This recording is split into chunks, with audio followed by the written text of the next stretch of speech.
Hey everybody, this is Chip Ratliff and you are listening to the Chip Ratliff Radio Show. Here at the Chip Ratliff Radio Show, we are all about entertainment, positivity, and fun. We hope you are too, and if so, let's go.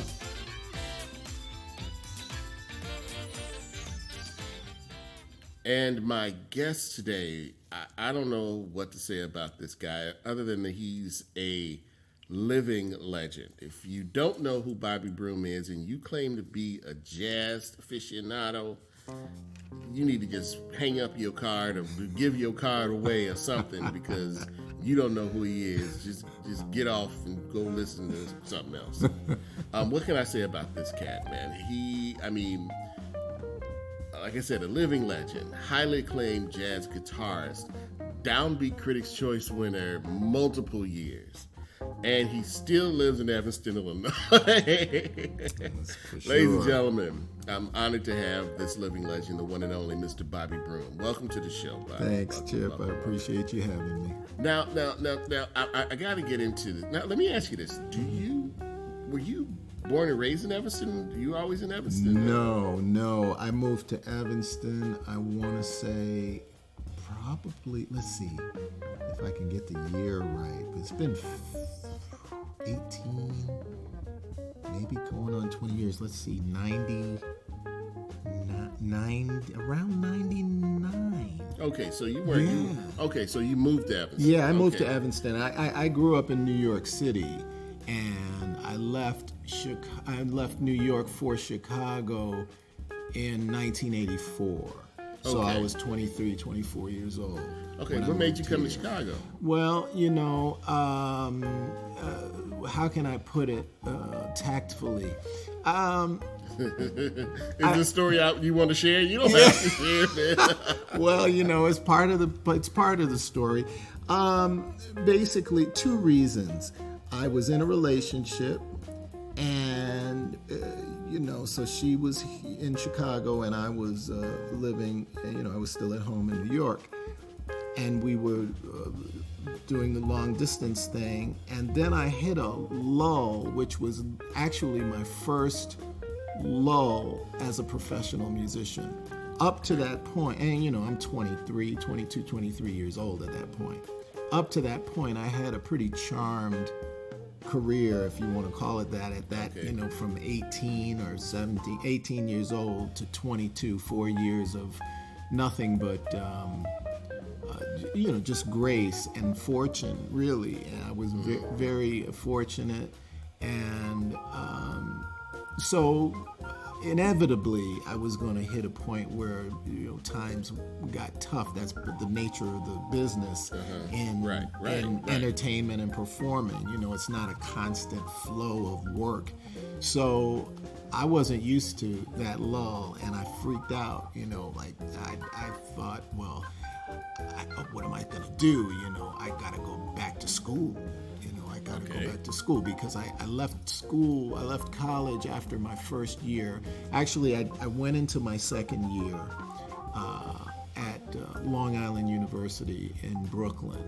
I did my first year at Berklee College of Music, and after the first year, some of my friends and guys that I had grown up with were starting to appear on records, and I'm in school buying these records with my friends on them, and I'm thinking, man, I need to go home and see if I can get in on this this action. So that second year of school, I convinced my parents to let me move, and I got a scholarship to Long Island University. Well, I wasn't really my head wasn't into school at that point. I was trying to play and work, which I was doing, and that was increasing. So, once I started working, I worked pretty consistently until that low point.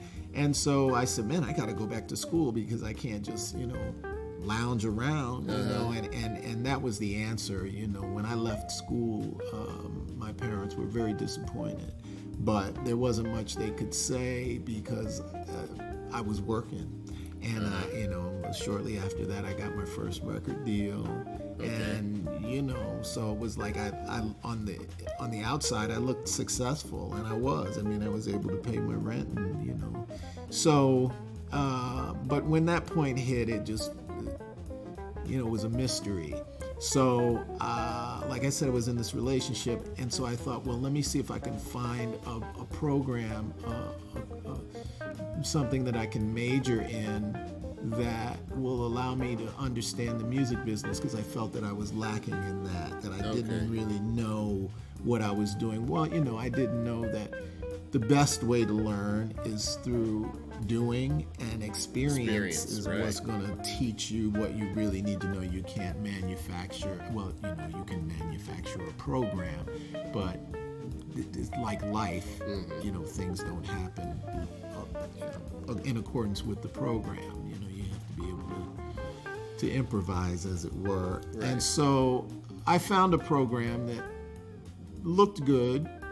It was at Columbia College, and it was the arts, what do they call it? Arts, entertainment, and media management program. Okay. Yeah. At Columbia College here in Chicago. Yes. Okay. Yeah. Okay. So I enrolled in that, and now, when was this? What year was this? This was 84. It was 84. Yeah. Okay. Okay. Yeah. So once I got here, I started to meet different musicians. I was in school. I started gigging, and then I started gigging like I was gigging in New York. People were calling me to go tour in Japan and go, just go on the road. So now I'm doing the same thing. I just live in Chicago. Okay. So it was like, okay, fine. This is great. Mm-hmm. And so I was in school, and I was playing all the time, and I never left. And you never left. I kept my apartment for about 5 years, subletting and that kind of thing there. And then eventually the building committee or whatever, it was one of these co-ops, the building committee found out, and they think you're making money, charging rent and making money, so they don't want to see that. So they think you're subletting. Exactly. Well, yeah, which I was, but I wasn't, making extra. Okay. I wasn't charging double rent or anything Right, like that. right. So they see this young, black kid going back and forth, with this guitar and traveling around and just carefree, and that wasn't a good look, I guess. So not to them. Not to them. Yeah. Exactly. Okay. So I held on to the apartment for that long, and then I had to give it up. So then I was here for real in Chicago. Now, were you in downtown Chicago? Is that because you I at started? Columbia, I downtown, started right? out in downtown. I was Printers Row house. Oh yeah, right Wabash, there. like South Wabash. Well, was it Clark Wells. Street? On Right, Wells. yeah. Okay. Right by where the jazz showcase is now. It's funny because when I first moved to Chicago, I thought, well, I got to move downtown. I got to be somewhere where it kind of is reminiscent of my upbringing. I would be living a high rise and where there are a lot of people, and you can go out and walk around, and man, 6 o'clock hit, and back then there wasn't nothing happening. Nothing. Right, nobody. right. It wasn't even like it wasn't close to like it is now. Where there was some activity, there were a lot of eateries and bars and different things around with a lot of foot traffic. There was none of that back then. Right. And in the area you were in, like I tell people, you go south, especially like Michigan Avenue and Wabash now, and you see all the kind of upscale places. Back when you talking about 84, you didn't want to be caught down there past Sunset. No. all, South man. Loop, no, not really. South Loop, no. So, as the years passed, I found myself moving further and further north for some strange reason, and eventually when I met my current wife of 4 years, she lived in Evanston and I lived in Rogers Park. Okay. And so we would be at each other's houses, one or the other. And when I started to frequent Evanston, I thought, man, I really like this. I've always liked college towns. I loved the Georgetown neighborhood of Washington, D.C. And, you know, there's just a feeling that I like, progressive and, you know, youthful energy and some culture and that kind of thing. So I really liked it here, and the rest is history.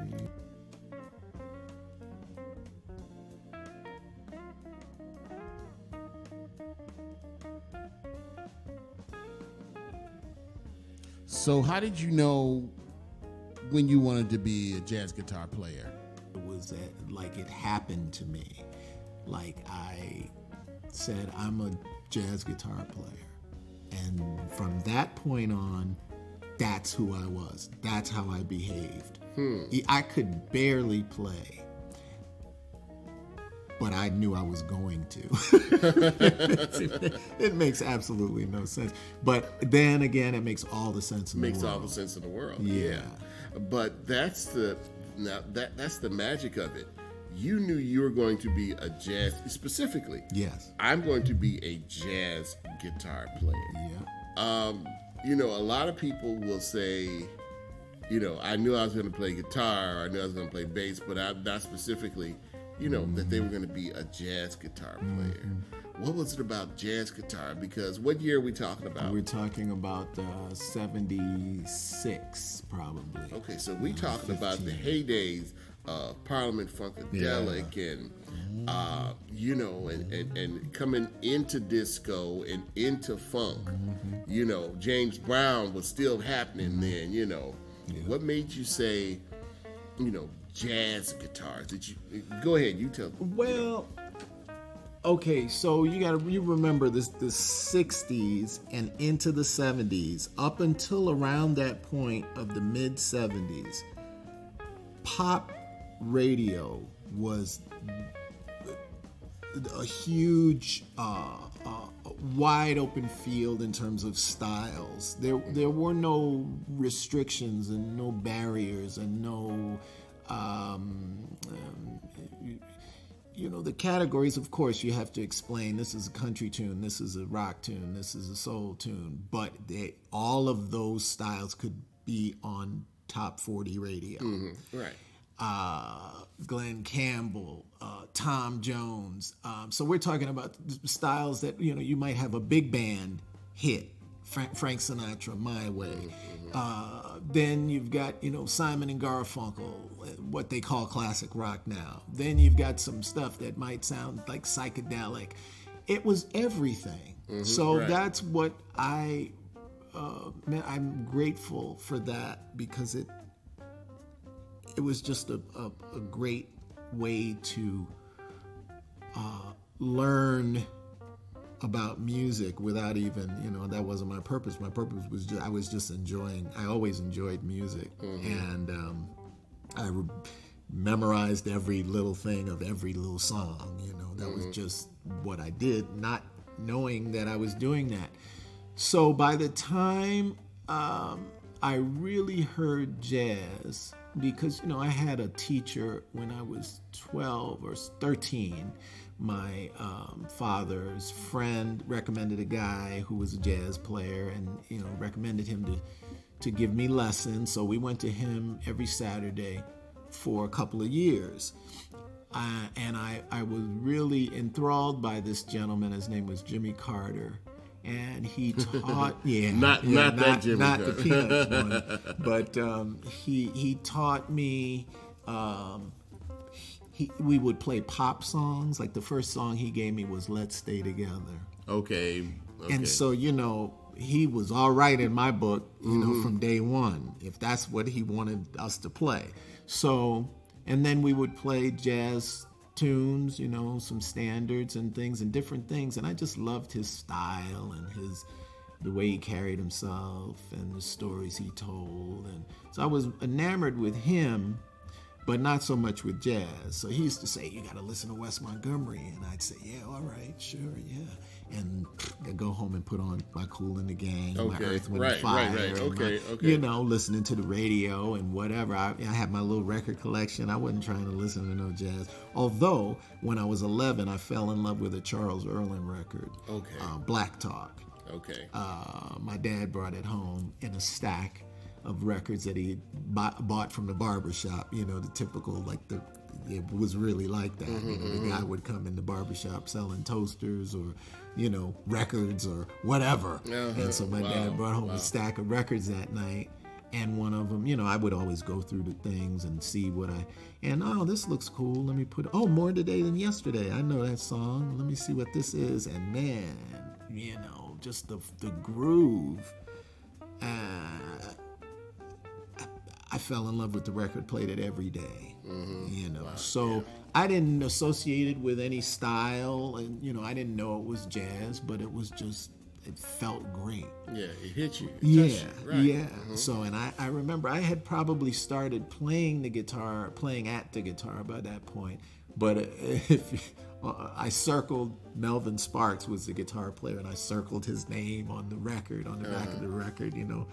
So anyway, I'm studying with Jimmy Carter. He's trying to get me to listen to Wes Montgomery, and I'm not paying him any mind.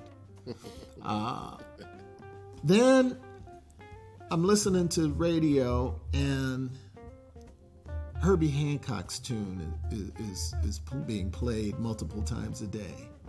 And I'm digging it. And then this other, Grover Washington, Mr. Magic, is being played multiple times. Okay. And I'm digging these songs, and I'm saying, man. And then you hear the DJ mention jazz, and so this is jazz? Man, if this is jazz, then I do like jazz. Yeah, I do like jazz, maybe. So let me go to the record store, and let me ask the guy, you know, who's doing jazz like Grover Washington and Herbie Hancock, but on the guitar.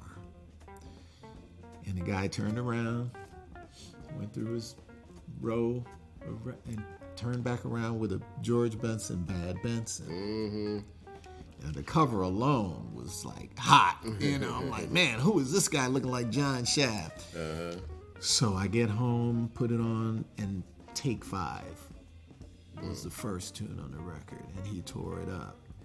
And it was as though I heard now remember, up to that point, I'm hearing all these different styles of music. You know, it was very melodic. You know, it was the end of that great American songbook style of writing, the Tin Pan Alley style of writing, which comes from jazz. It's basically informed by jazz music, right? Very catchy melodies, moving harmony. So I've heard a lot of music. When I heard George, it sounded like he could play all of it. Like he could play any melody, any idea that came into his mind could come through his hands onto that fretboard. And I had never heard anything like that on any instrument, but, you know, let alone the guitar.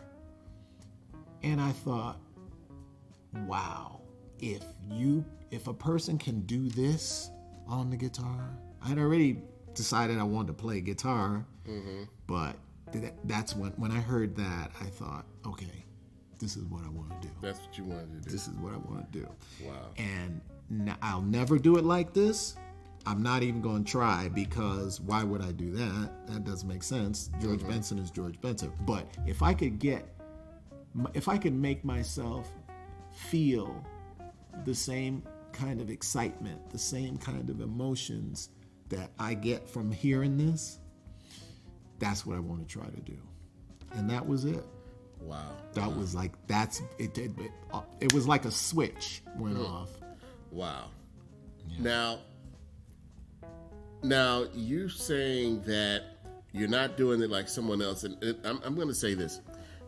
I'm going to go back to something you said. You were talking about that relationship that you were getting over. I listened to the End of a Love Affair. I listened to the End of a Love Affair, and it sounded like, and I think this is one of the unique things about you, Bobby, it sounded like your guitar was on the phone or talking to one of your boys or something, just spilling your guts. That's what it sounded like to me. Because I'm listening to it and I'm going, because a lot of times you listen to, you see the title of a song and you listen to the song, and for some reason you can't really relate the title to what's playing.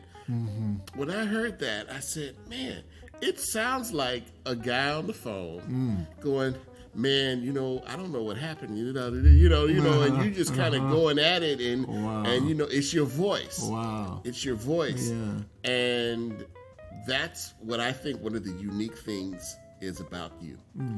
Do you approach your playing as more than just doing a bunch of solos? Yeah. As your guitar being your voice? Yes, most definitely. I can't say it enough. And you know what makes me feel great is when somebody receives it that way. Because I don't know what I'm not on the other side. All I know is from this side, that's my purpose. That's what I'm trying to do. Right. That's what I'm expressing. I'm if I play a pop song, any song, but especially a pop song, that's why I do it, from my childhood. Those songs have deep, deep, deep meaning for me. I love music. Music was my friend. Right. It's like all those songs, the words, everything about them. It was like, when I hear them now, it hits me how close I was to them, And so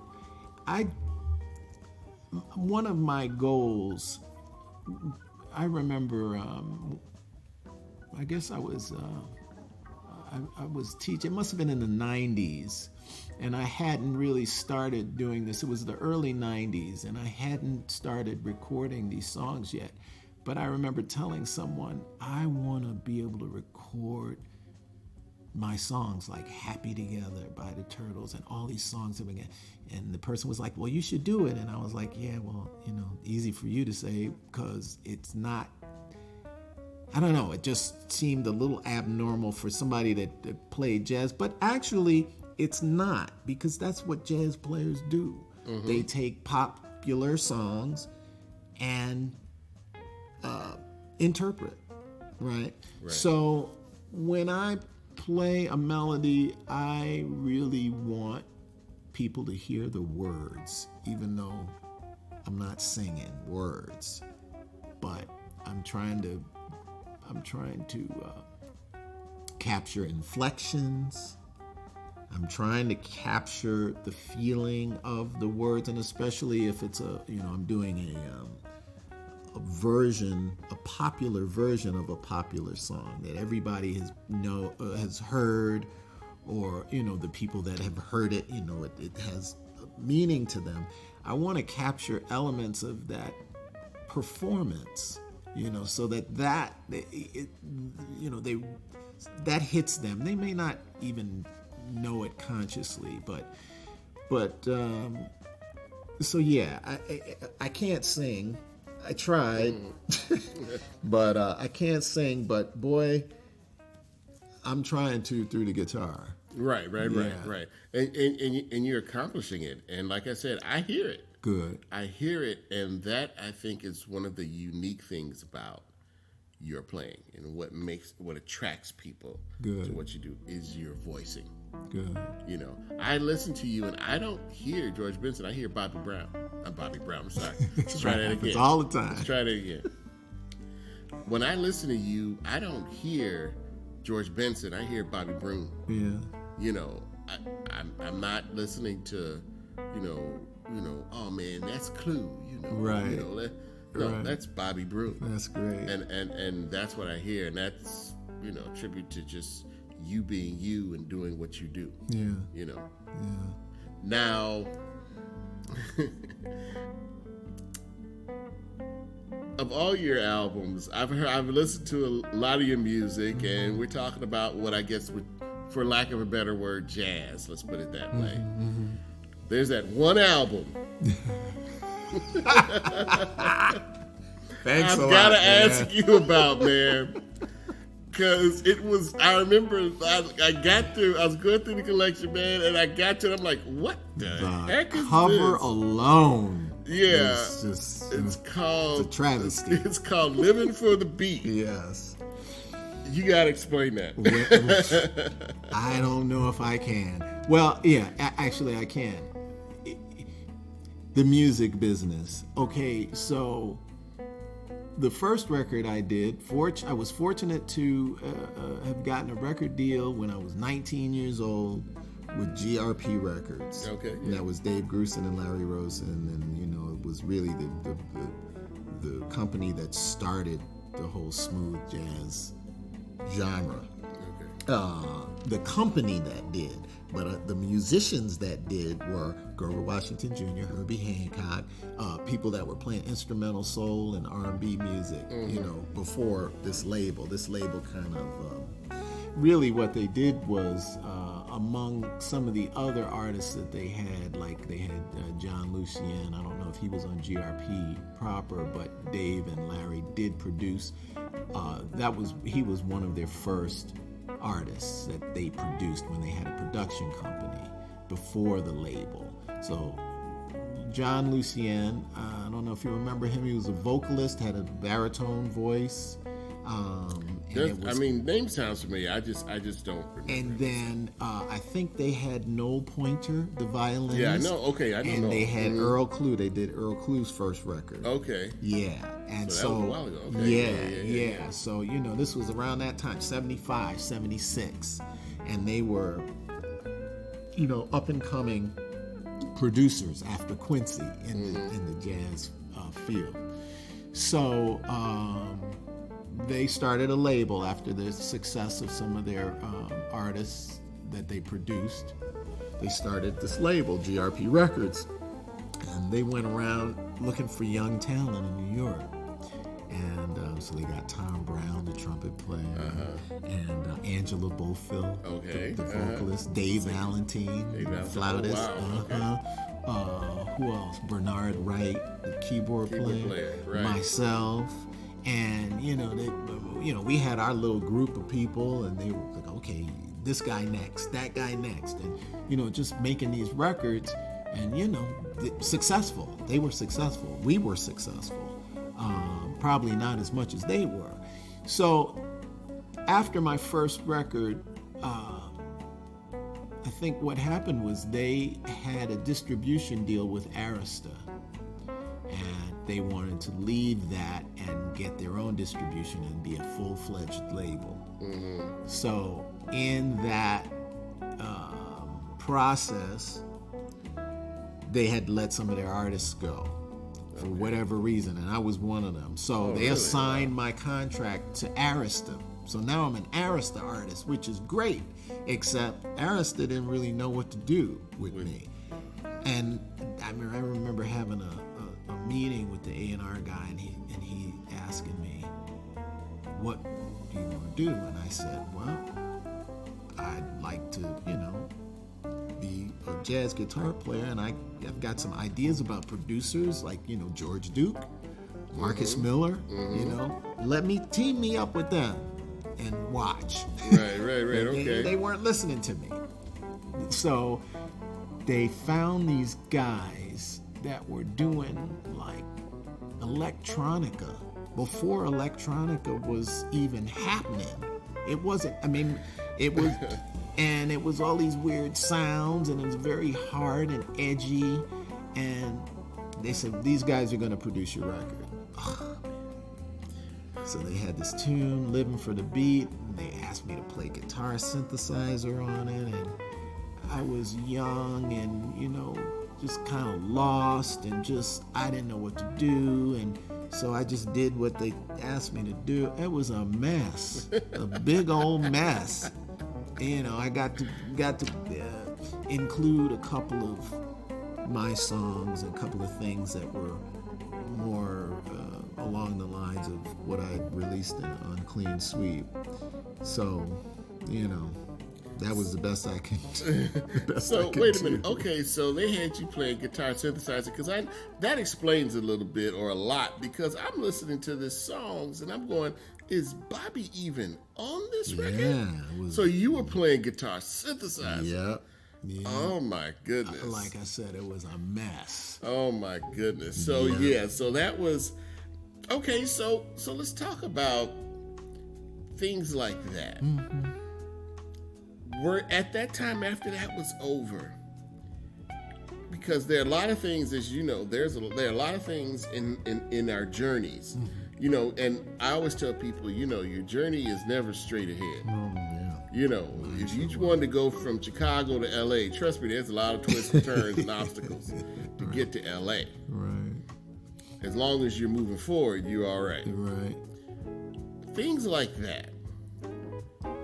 Were they discouraging? Did you ever think, you know what, I don't even know if I want to do this anymore. If this is the road, because at that time you got to think about it. You really don't see. All you see is, okay, I'm on Arista Records. I guess this is where I'm supposed to be, and this is what they've got me doing, and I really don't like it. Right. What am I supposed to do? Right. I mean, was it a discouragement or something discouraging, or did you just kind of go, I'm gonna ride this and just see where it goes? There's nothing's gonna stop me from moving forward, but I don't like this, but we still gonna move forward. I think, well, as evidenced by, where I am, it was definitely the latter of those two scenarios. However,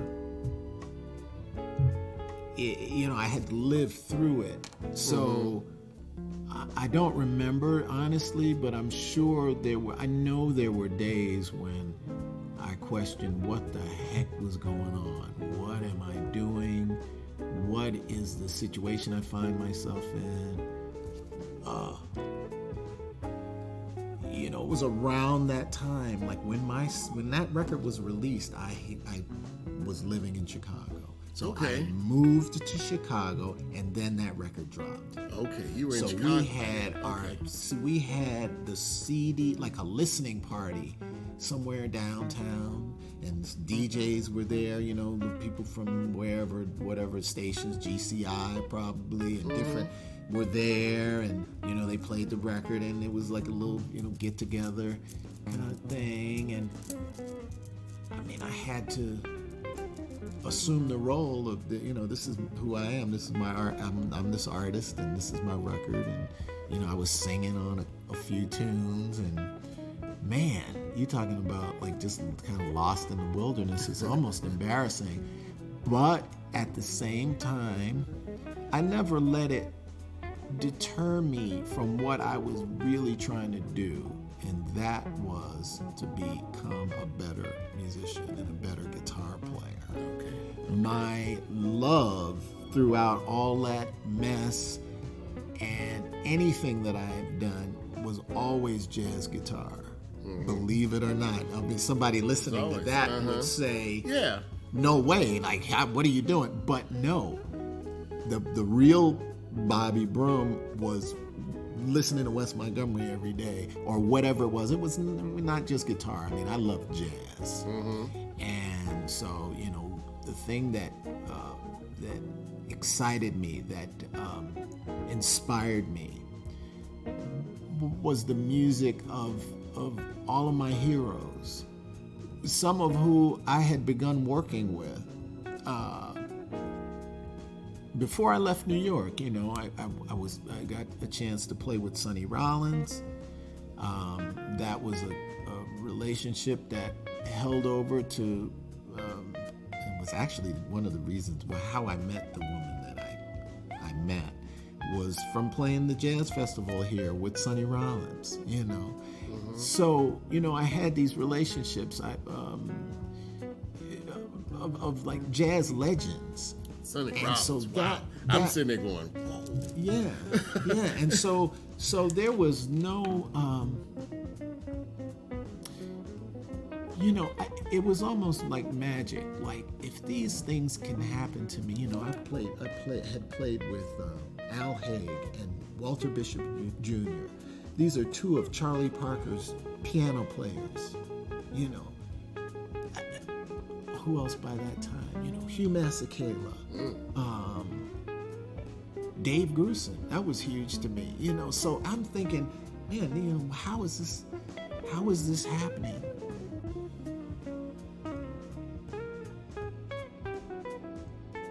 So at the time that this record was happening, on the other side of that, I was, you know, traveling to the South Side and doing gigs with Irma Thompson and people of that ilk, jazz elders and real legends, although they might not be household names, you know, great jazz musicians and people that I could still learn from and glean things about this business that are very important to me in terms of maturation and that kind of thing. So, you know, it was by no means a done deal. Like, okay, now I'm this artist, and you know, my growth is done, and I know everything. Not by a long shot. You know, I was doing gigs as a sideman and trying to get better, trying to play alongside, you know, great Chicago musicians. Boots Randolph, you know, who was a buddy of Sonny Rollins's when Sonny lived here for a minute back in the 50s, in the 50s. So jazz was always in my life, whether I was playing something else or not. You know, it was always that was always what I aspired to. So I found myself at various points in my life, you know, having to reconcile that. Okay. Now, it sounds like, I know what I'm looking at, but you always found a way to overcome your challenges because you always knew what you wanted to do. You knew what your purpose was.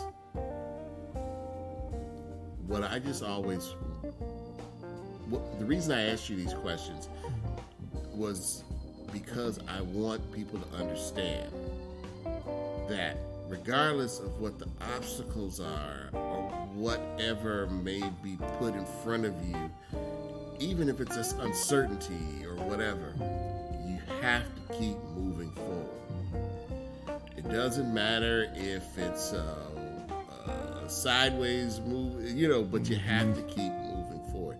And that's what you have done, and that's what you continue to do, is keep moving forward.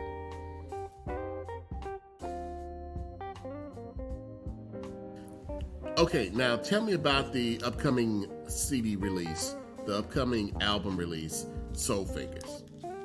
Okay, well, I'll tell you this, it's a long time coming, and to me it's like the culmination of a lot of aspects of my life and my career.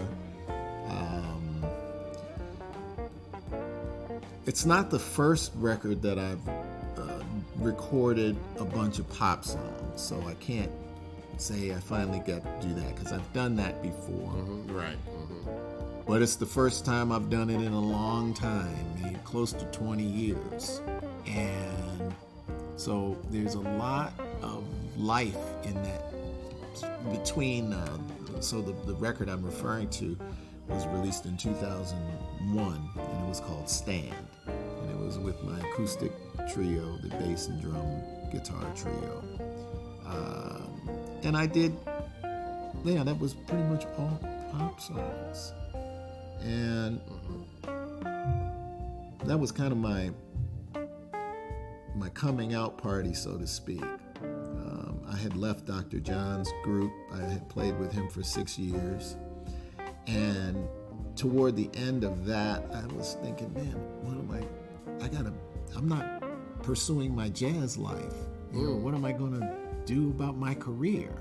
And I gotta make a mark out here in terms of leaving some music of myself as a jazz guitar player, which I had not really done. So the next 15 years was my answer to that, starting with Stand.